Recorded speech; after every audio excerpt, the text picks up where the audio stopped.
Mrs Khaire Lalbagh girls inter college के YouTube channel पे आप सभी का स्वागत करती हूँ। आज मैं क्लास 12 के लिए फिजिक्स सीरीज का पार्ट 185 लेके आई हूँ। आज हम बताएंगे variation of stopping potential with frequency of incident light in photoelectric effect. बच्चों, हमने पहले आपको बताया है मैक्सिमम काइनेटिक एनर्जी और आवृत्ति में ग्राफ खींच के बताया था, सीधी रेखा आता है। ठीक है, ये आप ग्राफ पर इधर मैक्सिमम काइनेटिक एनर्जी थी, इधर आवृत्ति थी। अब यहाँ पे हम स्टॉपिंग पोटेंशियल आवृत्ति के बीच ग्राफ खींच रहे हैं। अभी हम आपको बता रहे हैं। देखिए बच्चों, आइंस्टीन फोटोइलेक्ट्रिक इक्वेशन से ये half m v maximum square बराबर h nu minus nu naught, है ना। ये क्या है? Half m v maximum square photo electron की अधिकतम गतिज ऊर्जा। एच प्लैंक्स कांस्टेंट है।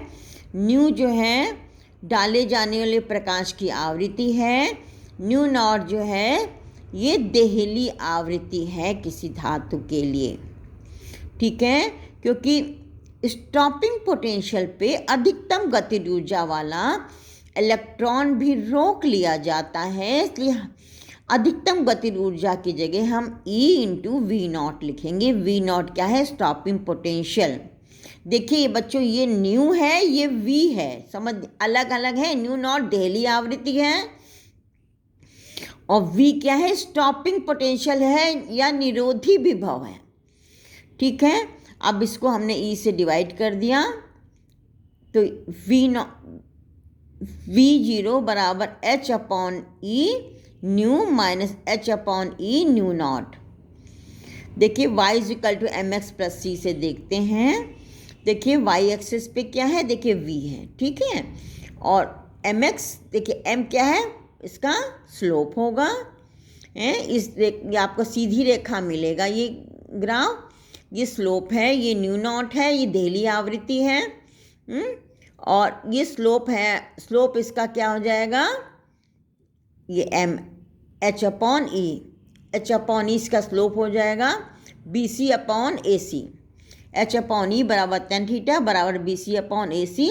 तो एच निकालने के लिए स्लोप में ई का गुणा कर देंगे। जो मैक्सिमम काइनेटिक एनर्जी और न्यू में ग्राफ था, ठीक है, तो उसमें स्लोप क्या था? एच के बराबर था, है ना। याद आया बच्चों? अब देखिए फोटॉन के कुछ महत्वपूर्ण अभिलक्षण हम आपको बता रहे हैं।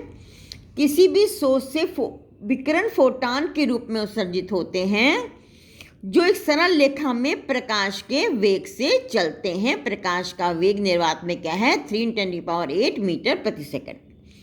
समान आवृत्ति अथवा समान तरंगदैर्घ्य के कॉरस्पॉन्डिंग सभी फोटॉन की ऊर्जा क्या होगी? समान होगी। E बराबर एच न्यू। एच कांस्टेंट है, न्यू कांस्टेंट है, और एस सी अपॉन लैम्डा, जिन सबकी आवृत्ति बराबर है या वेवलेंथ बराबर है, सबकी ऊर्जा समान होगी। नेक्स्ट है, एक ही सोर्स से उत्सर्जित सभी फोटॉनों का निर्वात में वेग क्या होगा? 3×10⁸ मीटर प्रति सेकंड। जब कोई फोटॉन एक माध्यम से दूसरे माध्यम में जाता है तो उसकी आवृत्ति नहीं बदलती, परंतु चूंकि विभिन्न माध्यमों में इनकी वेवलेंथ बदल जाती है, भिन्न भिन्न होती है, इसलिए इनका वेग बदल जाता है। ठीक है। नेक्स्ट है, गणितीय रूप से किसी फोटॉन की तीव्रता I बराबर एन एच न्यू,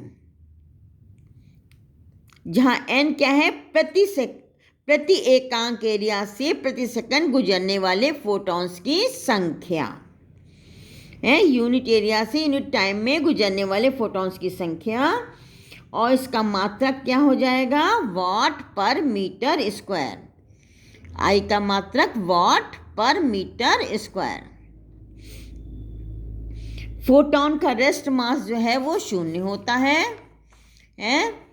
और देखिए अब फोटॉन का काइनेटिक मास जो है उसका द्रव्यमान जो है उसकी गति के कारण होता है।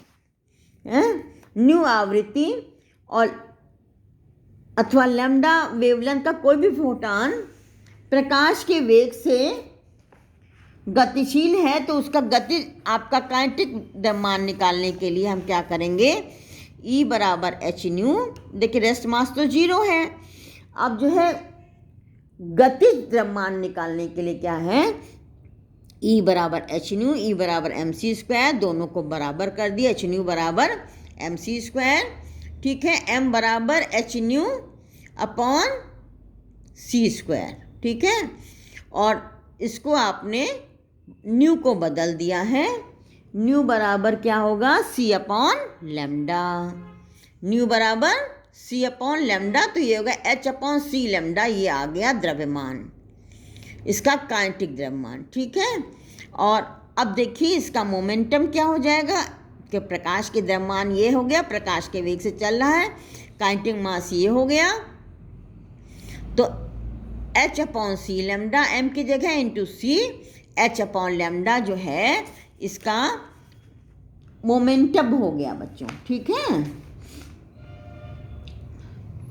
अब देखिए विद्युतीय रूप से फोटॉन एक उदासीन कण है। लैम्डा किरण फोटॉन बराबर एक इलेक्ट्रॉन प्लस एक पॉजिट्रॉन जब एक साथ मिलते हैं तो गामा रे फोटॉन निकलता है।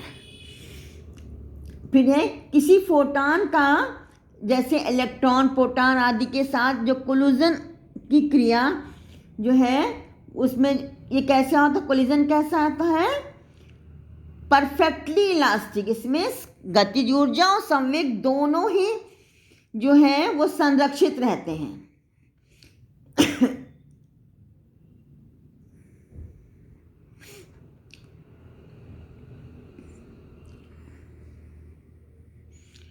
लेकिन इस प्रक्रिया में फोटॉन्स की संख्या संरक्षित रहे ऐसा आवश्यक नहीं है। इस क्रिया में आपतित फोटॉनों में से कुछ फोटॉनों का एब्जॉर्प्शन भी हो सकता है, कुछ नए फोटॉन भी उत्पन्न हो सकते हैं। बच्चों लास्ट है, प्लैंक के शब्दों में किसी सोर्स से फोटॉन का उत्सर्जन कंटिन्यूअस ना होकर के सविराम होता है। ठीक है, रुक रुक के होता है। आज के लिए बस इतना ही, मिलते हैं नेक्स्ट पार्ट में।